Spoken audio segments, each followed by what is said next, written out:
Hello, this is our top secret powers of the government. So here we have federalism. A national government and state government have power equal divided between them. This means that while the state has their own form of government, they still appeal and follow some of the rules of the national government. Federalism. Historical review. The reason that this is in place is because the king didn't divide up any of the power. He had all of the power to himself. So when he didn't divide the power, we did.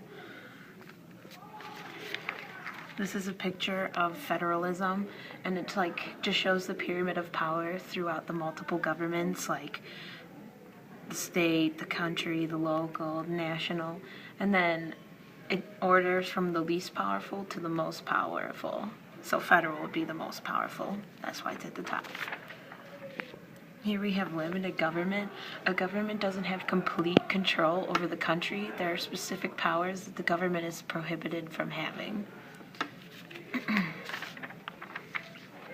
The historical review of limited government would be that the king had total control over everything, so to prevent having any sort of dictator, the Constitution divides up the power and gives it to the people.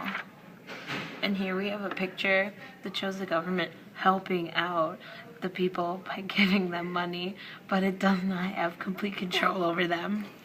See, like, he's giving him money, but he's still taking money from him.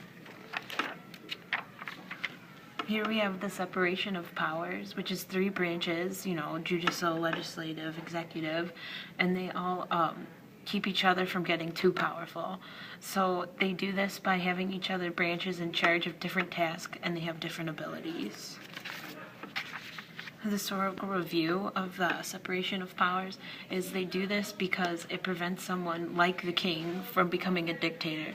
Therefore, they give powers to different branches, so no one has more power over the other.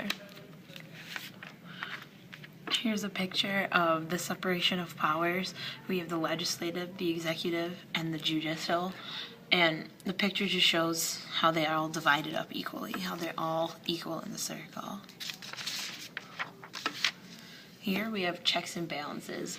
Each of the 3 of government needs approval from one other branch to accomplish certain tasks.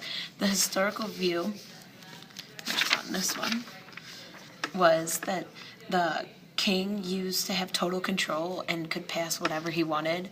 Checks and balances prevents one branch from having total control. And then our picture just shows like all of our branches and stuff with the checks and the balances, and they're making sure that they're all equal. And then we have popular sovereignty, rule by the people. The powers in the people. This means that people have control over some aspects of government. For example, we get to vote. And then there's just people, having a good time. And then this is in place because the king had all of the power. None of the citizens can do anything. Having popular sovereignty gives people the power to say what they want in the government. So that's kind of like why we changed to popular sovereignty. It's because of the king. And then we already summed that up with the king. And then in conclusion, we just have basically without any of these principles of the government, we would not have as organized of a system that we do. So this is why it's lasted for over 200 years. Constitution crew.